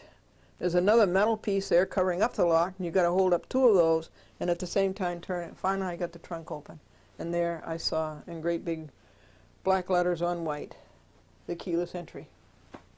And thank heaven that worked. Didn't have to call the police. I went to Associated Groceries, and you know what? I like that store. I don't like grocery shopping. I'd rather call up and order it over the phone. But I like that store. I went in there and I bought $42 worth. And everything's so neatly piled on the shelves. It's just, ooh, it's, I don't know how they do it. It takes so much time. And they give you a senior citizen discount too. And it was $4.17, I think. And I brought all these good things home to Franklin and to the dogs and the cats. And then it was time to label the 3/4-inch tapes and label the VHS tapes and fill up the backpack and fill up the satchel and take out the 3/4-inch box and take out the return box and put away the archives. And the VHS box is empty, so we have to buy VHS. And the Wednesday box is empty. I have to tell you about Patrick Galino. The last program that I edited on Wednesday was Michael Brown, and it was the best program of the whole set of 10 that I did this week.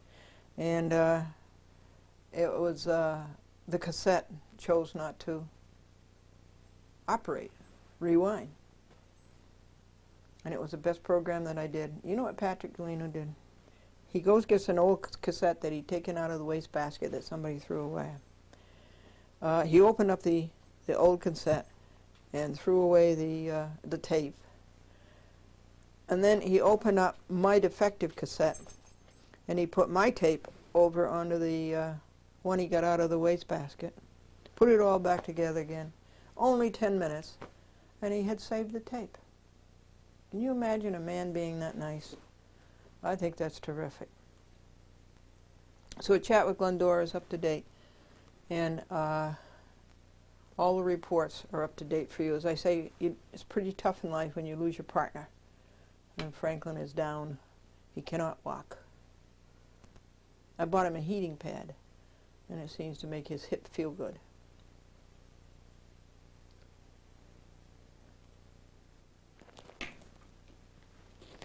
Annette was in the back seat of the taxi cab, and she said to the driver, "Can you back up a mile or two?" The driver says, "Why?"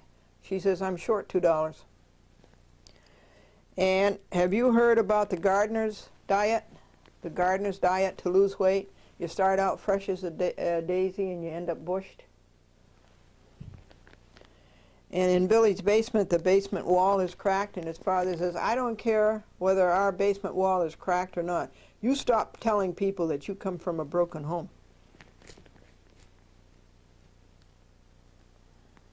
And Mary said to the man who ran the nursery business to buy plants and things like that, she said, "Do these seeds grow fast?" And the owner of the nursery says, "You just pop them in the ground and jump back." Did you hear about the Maine farmer? He had some people come to see him. And of course in Maine they sit around in the kitchen. And there were only 4 chairs, and there were 6 people. And so they all stood around, and they were too embarrassed to say anything. Finally, one of them got up enough courage and says, "It seems like there's not enough chairs." And the Maine farmer said, "Hey, well, plenty of chairs, just too much company." You remember, folks, when the kids used to dress up in a ridiculous fashion and go to a masquerade party? Well, now they just go to school.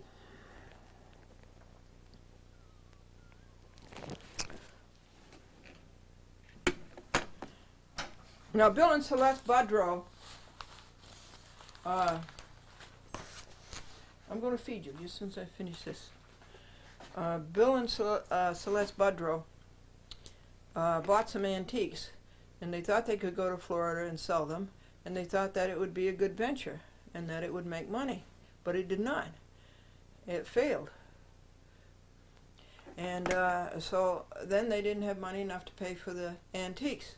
And so this woman who sold them the antiques hired a shyster lawyer, and the shyster lawyer went after the house that Bill and Celeste lived in Stamford, Connecticut, and this house belonged to their son, because Celeste's father was a wrestler.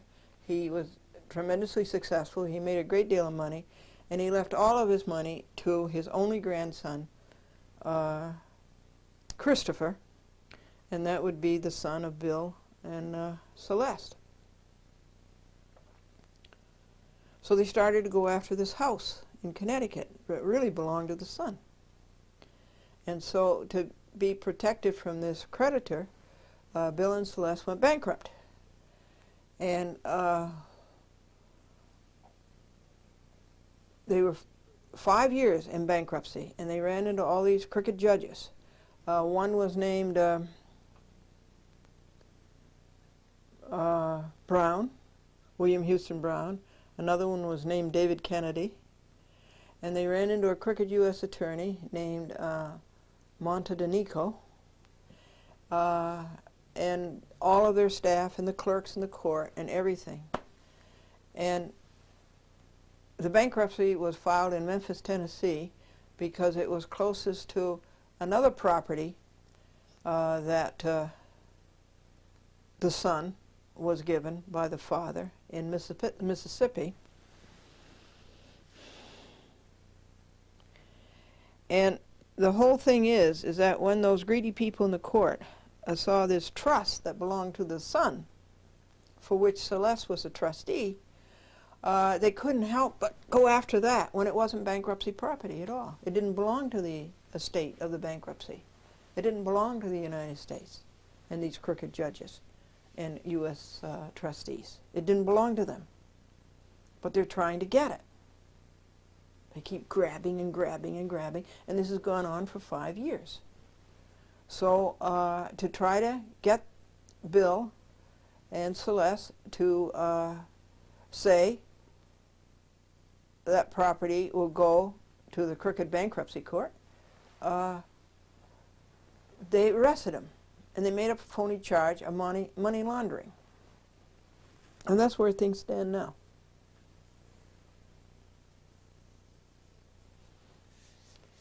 You see what a ring it is? Now, Bill and Celeste had the courage to file a civil RICO against all of these judges. John McCalla, Julia Gibbons, David Kennedy, William Houston Brown, Montadenico.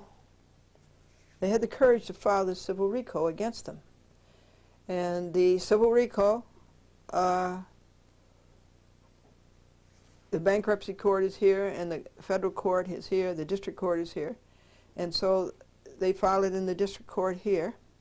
And of course the people in the district court ignored the law entirely and just dumped the case. And then Bill and Celeste took it to the U.S. Court of Appeals. And those people, of course, because it was their buddies involved, dumped the case. And then they're back facing the dirty judges whom they sued in the way back in the civil RICO.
So I'm up to page 11 of 35, and defendant unknown court clerks employed United States Bankruptcy Court and or the United States District Court for the Western District of Tennessee, Western Division, who are participating in the obstruction of justice conspiracy described herein are unknown to the plaintiffs at the proper time, at the present time.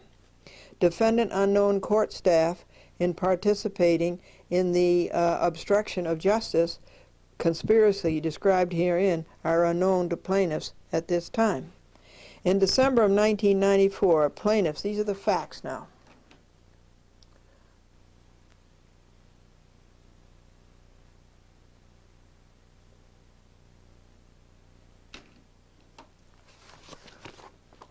This is the Budrow case. Here are the facts.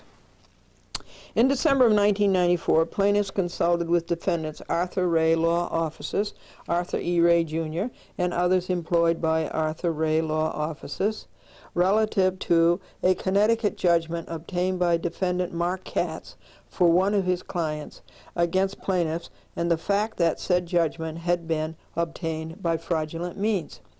Plaintiffs were seeking a legal solution to the problem created for them by said bogus judgment. They got a judgment against them in Connecticut to go after the house that was really owned by their son, Christopher, left to Christopher by his grandfather, wrestler Antoine Leone. During the December 1994 consultation with Arthur Ray Law Offices, Arthur E. Ray Jr. and others employed by Arthur Ray Law Office, plaintiffs explained that they personally did not own any property. It was their son Christopher who owned it. They explained to these attorneys that their adult son, William Christopher Budrow, was the sole beneficiary of trusts established by his grandfather, Antone Leone, and that plaintiffs Celeste Leone Budrow, the granddaughter and mother, was a trustee for said trust. They further explained that they resided with their adult son, who permitted them to stay in any of the several homes that were and are trust property, and that their son further provided for their needs. The son had the money. The grandson had the money, okay? First the grandfather had the money. He gave it all to the grandson. The mother and father, Bill and Celeste, didn't have any money and they didn't have any property. And they explained this to the lawyer Ray, so he knew that. On or about December 19, 1994, plaintiffs, relying upon legal advice of defendants, Arthur Ray Law Offices, and Daniel S. Beyer, and David S. Huggins, by and through Arthur Ray, filed a voluntary petition for bankruptcy under Chapter 7 of the Bankruptcy Code. Said petition was accepted for filing and assigned case number 9432974 by defendant Jed G. Weintraub, Monica Herring, and unknown other members of the bankruptcy court's clerk staff, thereafter collectively called Weintraub. The bankruptcy case identified super, In re Budrow, was assigned to defendant William Houston Brown, a judge in the bankruptcy court in the Western District of Tennessee. Why Tennessee? Well, the other house that they lived in Mississippi, the nearest bankruptcy court was Memphis. The bankruptcy case identified and thereafter continued to be the responsibility of defendant Ellen B. Virgos, U.S. bankruptcy trustee, who assigned to defendant Edward L.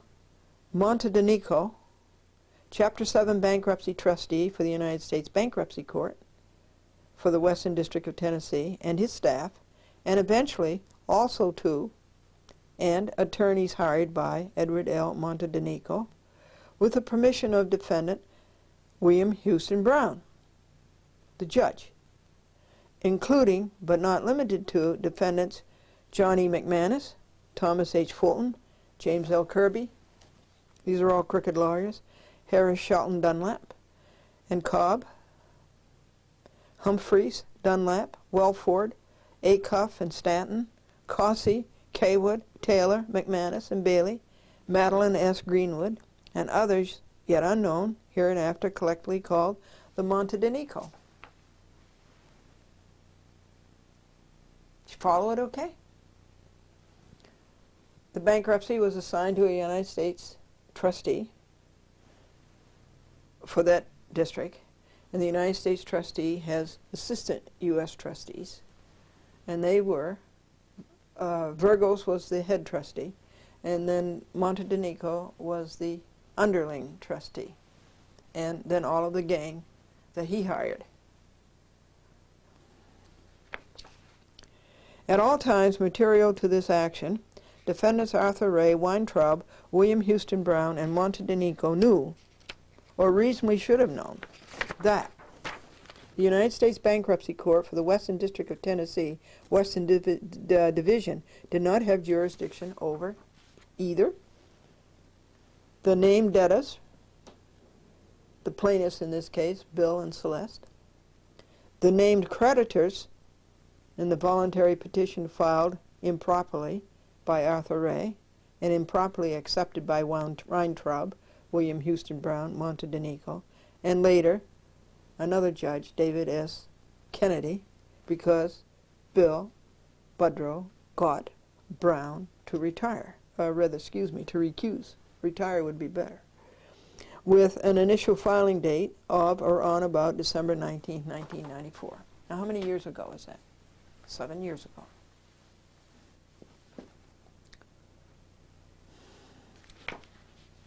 Isn't this unbelievable? The lack of both in personam jurisdiction and subsequently subject matter jurisdiction was and is evident on the face of the voluntary petition filed by Arthur Ray on behalf of plaintiffs on or about December 19, 1994, and improperly accepted by Weintraub, William Houston Brown, Montedenico, and others. Said lack of jurisdiction was evident because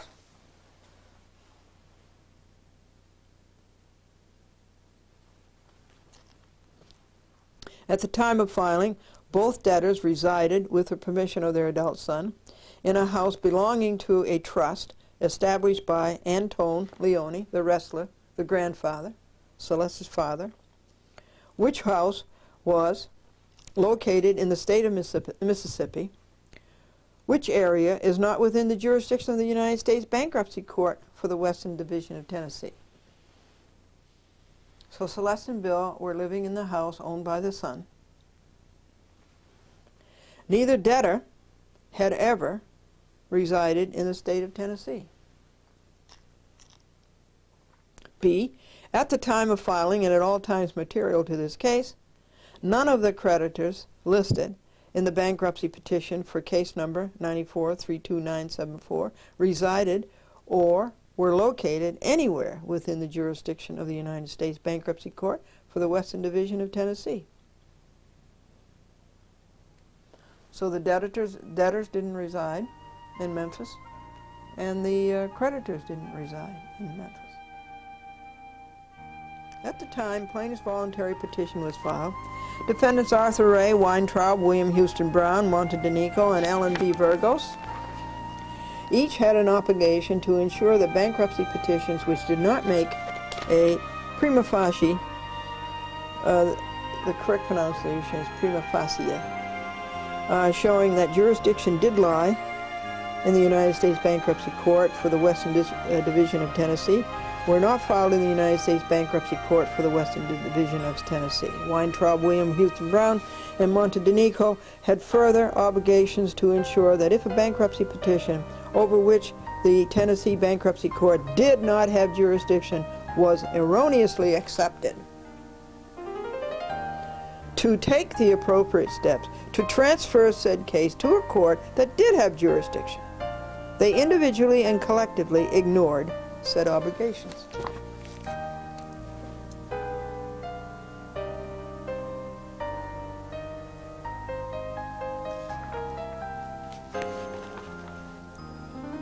Defendants Mark Katz, George F. Higgs, and Stone, Higgs, and Drexler sought and are still seeking to pursue a claim against plaintiffs they know to be a fraudulent claim.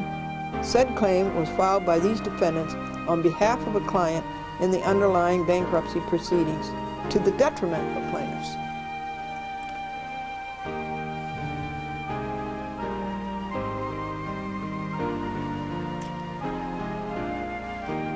The reasons Arthur Ray Weintraub, William Houston Brown, Monte DiNico, and others elected to ignore their obligations identified super did not become clear until on or about March 15, 1996. That would be, it was 1994 it was filed, 1996 became clear when Monte DiNico filed an adversary proceeding, that is, bankruptcy adversary proceeding number 96274, and began the campaign to use unlawfully his position as trustee and the official and fiduciary positions of other defendants herein named to loot property known to be non-bankruptcy estate property for his own personal gain and the gain of the enterprise. The enterprise means the civil RICO. The Hoods, the civil RICO, Racketeer Influence Crime Organization. RICO, Racketeer Influence Crime Organization. That's what this is. In a court, in a United States court. So it becomes clear in 1996 what Monte DiNico was up to. It took over 16 months for Monte DiNico and the others who worked with him to concoct a non-existent conspiracy of alleged bankruptcy fraud to present to William Houston Brown, so-called judge.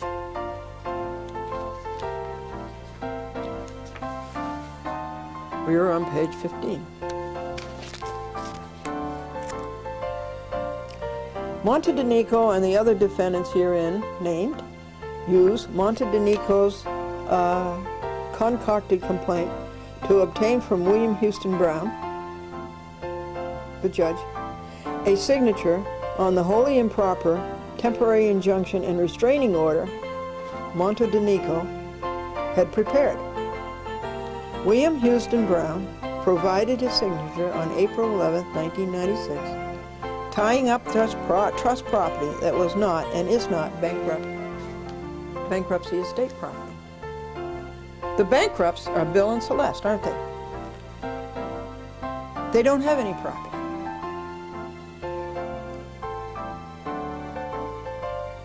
The trusts belong to their son. That is not bankruptcy property.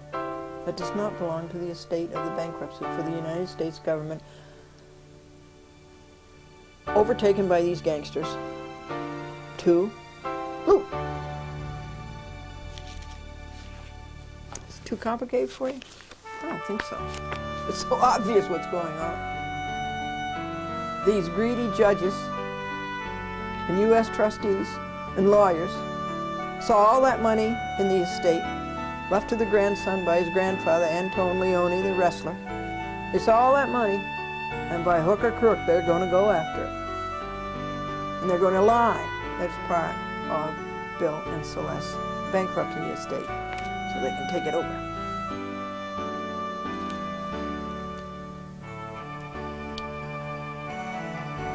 The temporary injunction and restraining order was obtained on the basis of perjured testimony, conjecture, and deliberate concealment of key material evidence relative to the non-bankruptcy estate property. So you see, Ray gave the wrong advice to go bankrupt. Look how it backfired. Ruined their lives.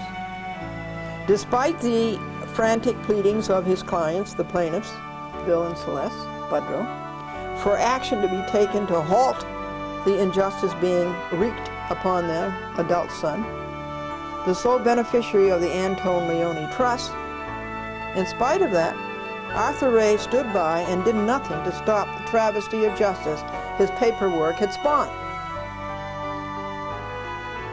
This inaction by Arthur Ray fueled the conspiracy masterminded by Montedenico, the U.S. trustee, to deprive the Antone Leone Trust and plaintiff's adult son, Christopher, of property, under the pretense that said property really belonged to the plaintiffs. And it didn't. Montedenico's plan was to further the cause of acquiring said property by taking advantage of the mental incompetence of William Houston Brown, the judge, by writing Brown's opinions for Brown and submitting Brown's opinions to the court clerk as if defendant William Houston Brown had actually authored them.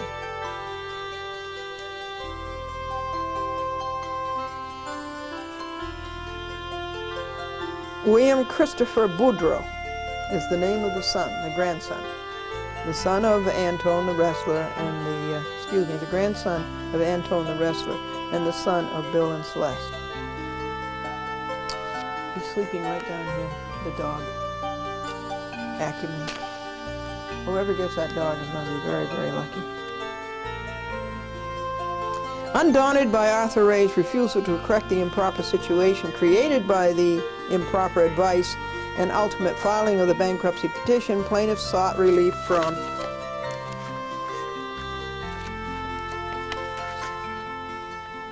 another avenue. Plaintiffs consulted with defendant Peter D. Lepiscopo, Lepiscopo, Lepiscopo, and B. David Sweeney, hereinafter Lepiscopo, told plaintiffs he would take care of the problem and take the proper steps to ensure that the bankruptcy court understood that the trust and other property belonging to plaintiff's adult son or private corporations owned or operated by the adult son were not bankruptcy estate property. Initially in May of 1996, Lepiscopo did take action to bring to the bankruptcy court's attention the fact that the trust, corporations, and their adult son named as defendants in the adversary proceeding filed by Montedenico were valid trusts and private corporations in which neither of the plaintiffs had any interest. He did this by filing copies of key material trust documents and corporate records.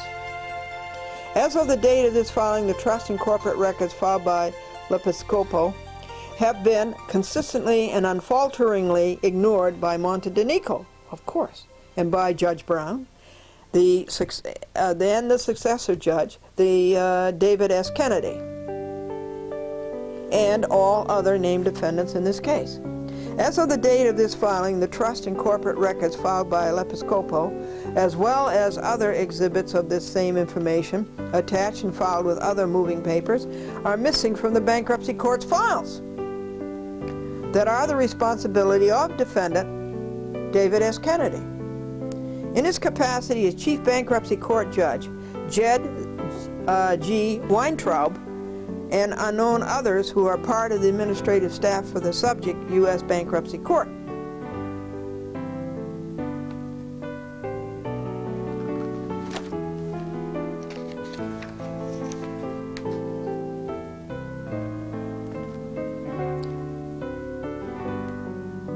Now, that is page 17. Between May of 1996 and January 24th, 1997, Lepiscopo did a 180-degree turnabout and failed to battle effectively the barrage of paperwork being piled upon plaintiffs because he refused to identify Montedenico's filings for what he knew they really were: fraud upon the bankruptcy court.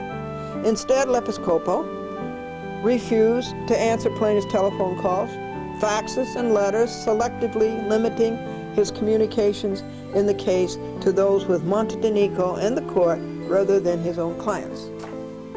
So they were double-crossed by a second lawyer. Do not hire a lawyer. It is only a problem. Do not hire a lawyer. You go pro se. Go to the library and read. Isn't this awful how they've been shafted? Now we're up to 1997. Inexplicably, Lepiscopo elected to stop fighting for his clients and ultimately moved the court for permission to withdraw. Great guy, this guy.